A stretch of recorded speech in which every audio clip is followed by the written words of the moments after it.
Okay. Okay, I just saw something pop up on this now. Oh, I gotta hit this. Okay. Okay, well, thank you and good afternoon and welcome to the November meeting of the Finance Committee. Besides the members of the committee, I believe we have our fellow board member John Johnson and Mr. Gardner. I don't know if anybody else is on. You'll have to tell me if so.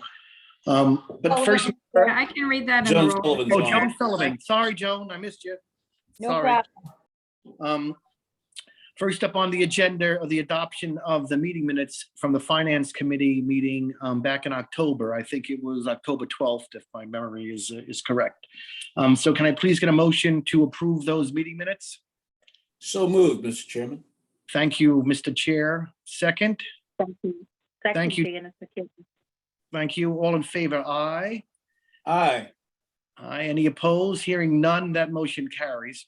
The Finance Committee will be reviewing two resolutions today. One relates to the Pitt Sales Finance Bond. The other will be Wagner College. I believe Matt is going to present that very small little 2.8 billion Pitt Sales Tax Revenue Bond. So please, Matt, take it away. Thank you. Thank you, Mr. Chairman, and good afternoon, everyone. The Finance Committee is being asked to recommend to the full board the issuance of multiple series of tax-exempt and or taxable, fixed and or variable rate bonds issued at one or more times in an amount not to exceed $3 billion with a term of 30 years, provided, however, that the maximum term for the refinancing of an MTA bond anticipation note would be 50 years. The state would like the flexibility to issue the proposed bonds under either the sales tax revenue bond program and or the personal income tax revenue bond program. However, at this time, the current plan is to issue under the personal income tax revenue bond program, otherwise known as the PIT revenue bond program.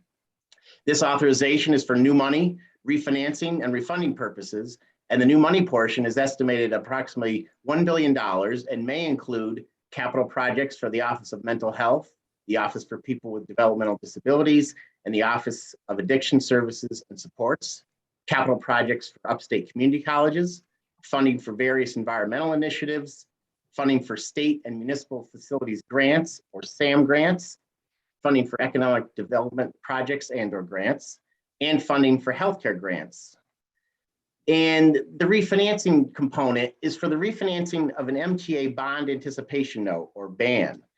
And in the fiscal 2022 enacted budget, it authorized issuances undertaken by the state for MTA capital projects to be issued for a maximum term of 50 years. And to provide some background, the state directly contributes to the MTA's capital plan, and the pandemic has adversely affected the credit ratings of the MTA's Transportation Revenue Bond Program, which has increased their cost of borrowing. As a result, the state will issue PIT and or sales tax revenue bonds to fund the state's portion of the MTA's capital plan. Previously, the financial plan assumed that the capital projects would be bonded for by the MTA, but funded by the state through additional operating aid. In addition, this authorization also looks to cover the refunding of certain bonds issued under various state-supported debt programs. And I did want to acknowledge that we have not yet issued bonds for the refunding authorization that we received in September. Okay. For security, both the sales tax revenue bond program and the personal income tax revenue bond program are secured by semi-annual payments to be made pursuant to the financing agreements between DASNY and the Division of the Budget. For the sales tax revenue bond program, security also includes a set aside of 2 cents or 50% of the state's 4% sales tax pursuant to statute and deposited in the sales tax revenue bond tax fund. For the personal income tax revenue bond program, the security also includes 50% of the receipts from New York State personal income tax, 50% of the employer compensation expense tax, and 50% of the receipts from the imposition of the pass-through entity tax, which shall be deposited in the revenue bond tax fund, otherwise known as the RBTF. And to give a little more background on the PIT program, under the PIT program, the proposed bonds are special obligations of DASNY, secured by DASNY's Pledge of Financing Agreement payments to be made by the state to DASNY, subject to appropriation. The source of the financing agreement payments are certain tax receipts collected by the state of New York and required by the PIT Enabling Act to be deposited in the RBTF. DASNY fully expects that the state will make such annual appropriations. However, if no such appropriation is made, all the receipts from the withholding components shall be deposited in the RBTF until aggregate amounts on deposits in the RBTF equal the grade 40% of the aggregate of the receipts from personal income tax, the receipts from the imposition of the employer compensation expense tax, and the receipts from the imposition of the pass-through entity tax, or $12 billion. And such amounts would be locked in the RBTF and remain unavailable to the state for other purposes. And just to provide some context, the average annual PIT debt service for fiscal years 2022 and 2023 is approximately $5 billion. And again, that's annually.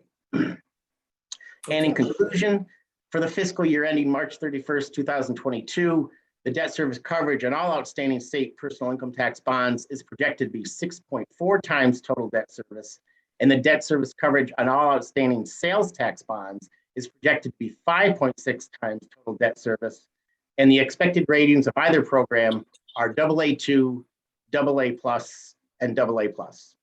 Mr. Chairman. Thank you very much, Matt, for the very thorough presentation. I just, a quick comment, I think, is that probably appropriate. Is a year or so ago, I don't think we would be saying that the state's finances are in the condition that they're in today. Thankfully, things seem to have been worked out, from at least what I can tell from the Controller's Office reports, which I've sort of been reading and following. So anyway, are there any other questions or concerns or comments on the on this offering? Mr. Chairman, it's Al. I've had an opportunity to talk to Matt about this, and Matt has been extremely clear in his explanations of it. This is there is no such thing as a standard, but I'll use the word. It is a PIT sales tax proposed financing that has a spike in it, and the spike, meaning as opposed to a trough, the spike is that there is a provision for a 50-year notes for the MTA. That's unusual. It is the only thing about this transaction that is unusual. Matt, could you spend a few minutes talking about, yes, it's unusual, but staff has gotten comfortable with it. I gather that there is going to be, there's an expectation of refunding here, and that 50 years is not likely to be the full term of the MTA bonds. But could you spend a second or two talking about that? Sure. I was speaking earlier about how the state has a portion that they need to take care of for the MTA's capital plan. And in the enacted budget, it reads, here's a snapshot, subdivision 1 of section 386A of the Public Authorities Law as amended by section 44 of part JJJ of chapter 59 of the laws of 2024 reads as follows, and it does speak to a maximum maturity of 50 years. A couple things on that. One, issuing tax exempt bonds. These have to be viewed by the tax lawyers and the tax analysis to come up with what is the useful life. So that is one threshold that has to be followed. And also in certain times,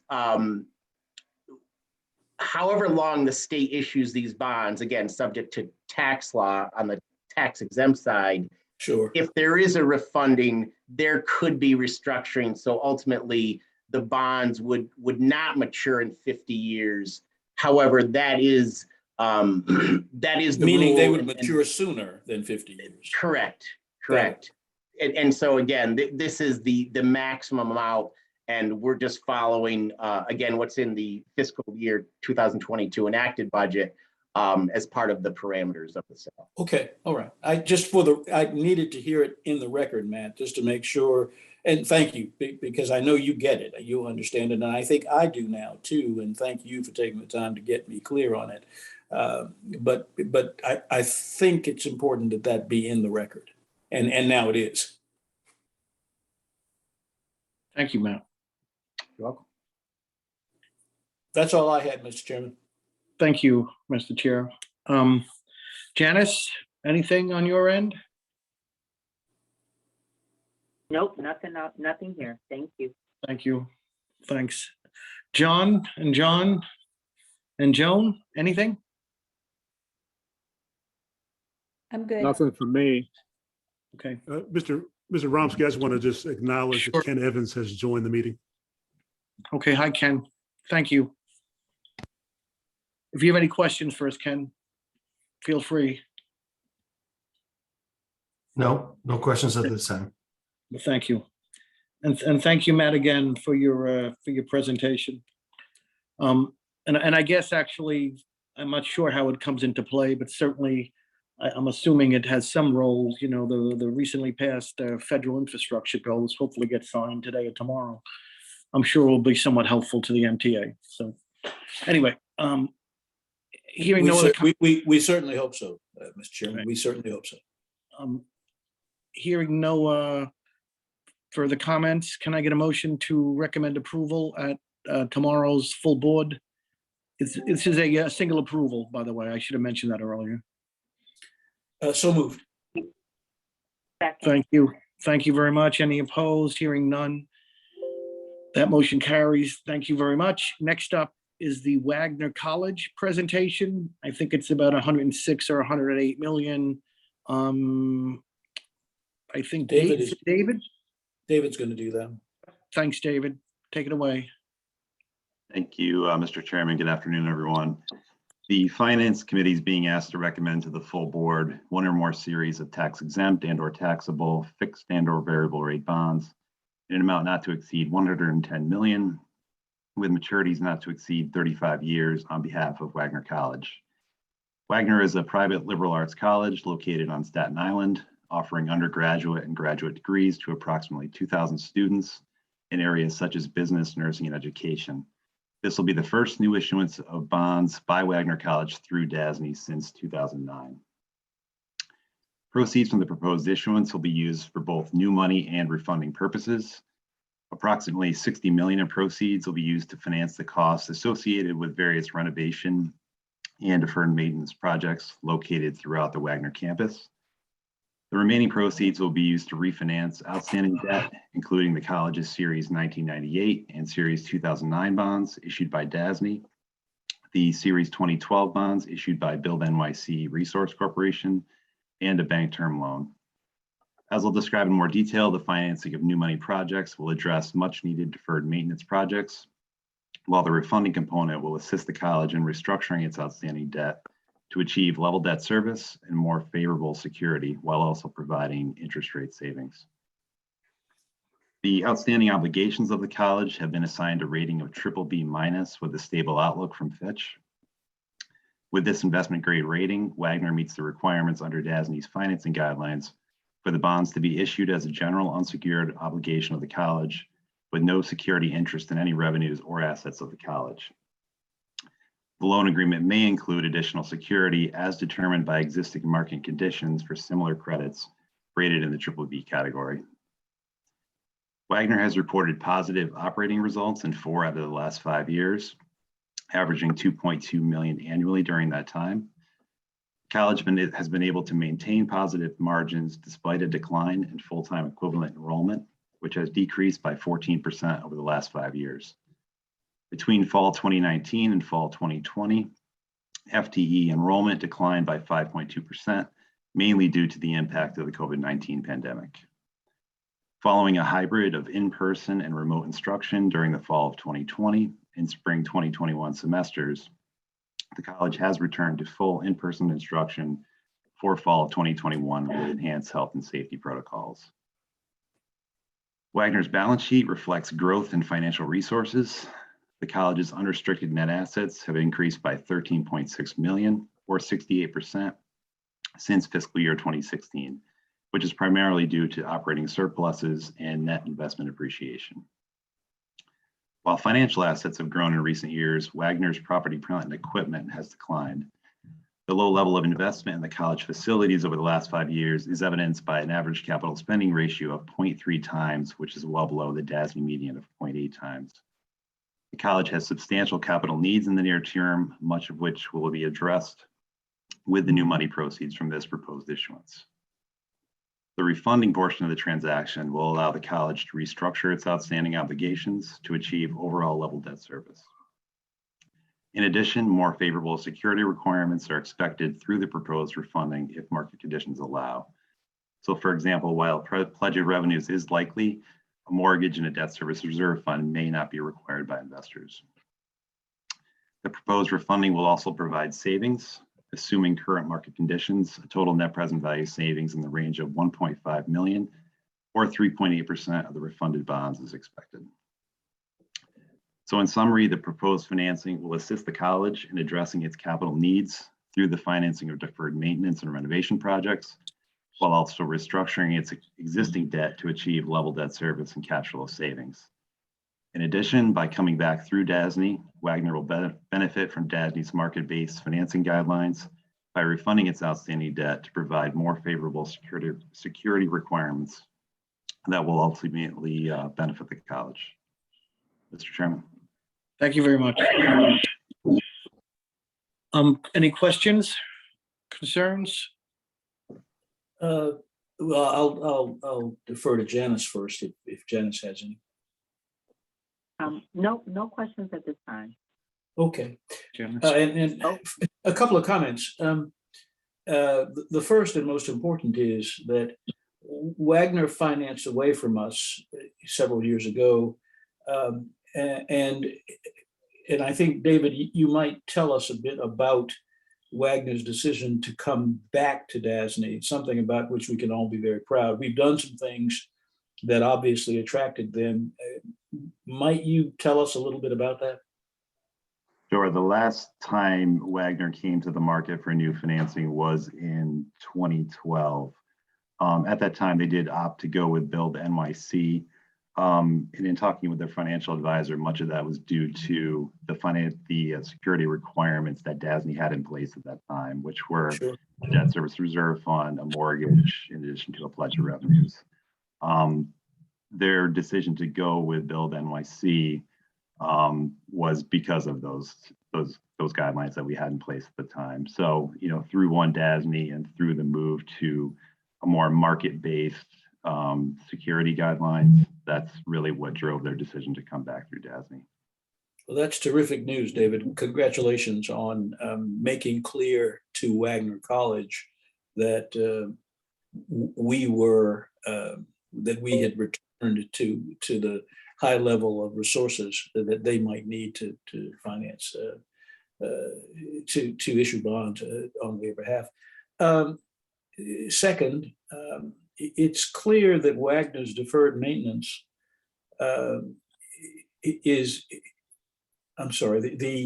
the value of the Wagner properties is diminished because Wagner has not spent a great deal of money on maintenance issues. Clearly, half of this proposed issuance is intended for deferred maintenance. Is that enough in your view, in their view? Is this something that will the financing give them the opportunity to rebuild the value of their assets such that we can expect to see something, an improvement over the course of the next 3 to 5 years? Yeah, I think in their view, this level of debt is enough to both address some of the deferred maintenance on campus, while also, issuing an appropriate amount of debt to maintain their rating. So I think for them, this is the right number. I did mention that deferred maintenance is something that needs to be addressed. I mean, that being said, it's, they're still investing in their plant, but I think not to the level that we would have liked to over the past 5 years. So I think in their view, this is the right number. And you touched on my last question. At a BBB- rating, obviously, we want to see them, it's investment grade for DASNY. We want to make sure that they maintain that. What's the mechanism in place, David, to sort of stay in touch with Wagner's rating? Well, ultimately, these bonds will need to be rated by Fitch. We've talked about if for some reason Wagner is not able to maintain that BBB minus rating, it would need to be a private placement under our security guidelines. So that is something that they've considered if they're unable to maintain the rating, but they believe that given their current financial situation, that the most likely scenario is they will maintain the rating. Terrific. Congratulations on getting Wagner back. It's great to have them back. Good work. Thank you. And thank you, David, for explaining, because initially I didn't have a problem, but I was going to raise the point about, I understood sort of the refunding component of it, but I wasn't necessarily sure of the new money, given the environment a lot of these private institutions have right now. But you've adequately explained it to me, and I thank you for that. Great presentation, David. Thank you. Thank you. Thank you for that. And certainly we hope that Wagner continues to at least maintain its current level of students. It looks like they're sort of on that path, thankfully. So hopefully they'll be okay, and we have helped them through their little bump in the road, which is not uncommon to many institutions today, unfortunately. But it does seem like there's a little light at the end of the tunnel, hopefully. So thank you. Okay, any other questions, concerns? Joan, anybody? Hearing none, can I get a motion, please, to recommend approval of this resolution at tomorrow's full board meeting? We're offering. Yep, Janice McKinney, I Thank make a you very much. motion. Thank you very much. All in Second. favor? Aye. Aye. Any opposed? Hearing none, that motion carries. Unless anyone has any other questions or needs to discuss any matters before the Finance Committee, I'll ask for a motion to adjourn. So we can go into the next committee meeting in a couple of minutes. So can I get a motion to adjourn? Thank you. Second. All in favor? Aye. Any opposed? Aye. None? Aye. None. Well, thank you. So that motion carries and we're adjourned. But before we shut off, what's the procedure? We just stay on if we're going to participate in the next committee meeting?